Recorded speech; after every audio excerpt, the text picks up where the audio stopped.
ধরুন পাওনা বাকি রয়েছে, এবার যার কাছ থেকে পাওনা, হ্যাঁ, তার কাছে পয়সা নেই, আপনি কি করবেন? আপনি তাকে কিছুটা সময় দেবেন, হয়তো আপনি পরিস্থিতি বুঝে তাকে হয়তো বলতে পারেন যে আমি আইনি ব্যবস্থা নেব।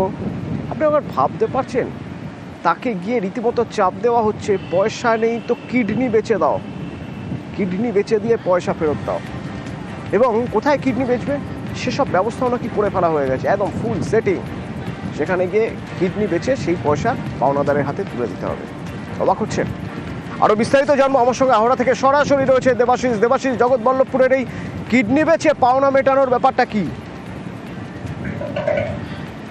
দেখো, এক মহিলা এসে, যে আমরা জানি যে স্মল স্কেল অর্থাৎ গ্রুপ ভাবে লোন নেওয়া যায়, মানুষকে একত্রিত করে সেখান থেকে লোন নিয়ে সে একটি ব্যবসা করেছিল।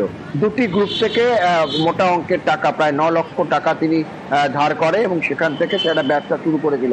কিন্তু সেই ব্যবসা করার সাথে সাথে সেই লোনের টাকা পর্যন্ত তাকে শোধ করতে হচ্ছিল। কিন্তু মুশকিলটা হয় কোথায়? যখন ব্যবসায় সমস্যা তৈরি হয়, ব্যবসায় ক্ষতি হয়, তখন থেকে সমস্যা শুরু হয়।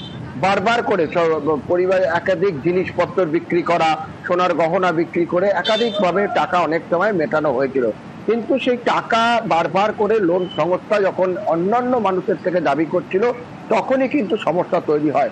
এরপরে কি সমস্যা? তাতে একজন বলে তাকে কিডনি বেচতে হবে এবং কিডনি বেচে সেই টাকা শোধ করতে হবে। আরে কিডনিটা বেচবে কোথায়? সেই ব্যবস্থা পর্যন্ত করে ফেললেন এক ব্যক্তি। তাকে হাওড়ার এক বেসরকারি হাসপাতালে নিয়ে গিয়ে কাগজ পর্যন্ত রেডি হয়ে গেল।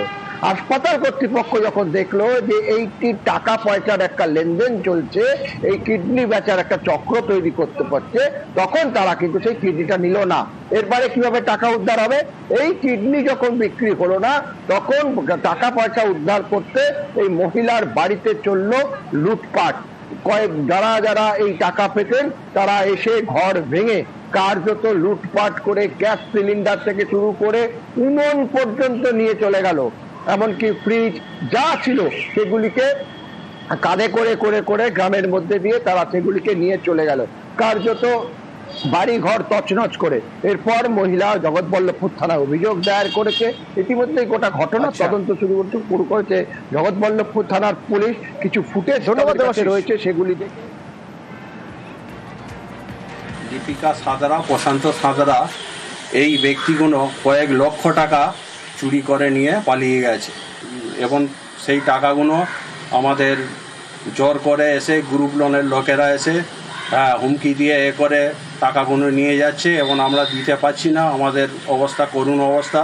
শুধু তাই নয়, দীপিকা হাজরা এবং প্রশান্ত সাঁতরা এমনই করে গেছে, ওনারা কিছু কিছু মানুষের কাছে টাকা পয়সা ধার নিয়েছ, কিছু গয়নাগাটিও পর্যন্ত ধার নিয়ে চুরি করে এরম করে পালিয়ে গেছে।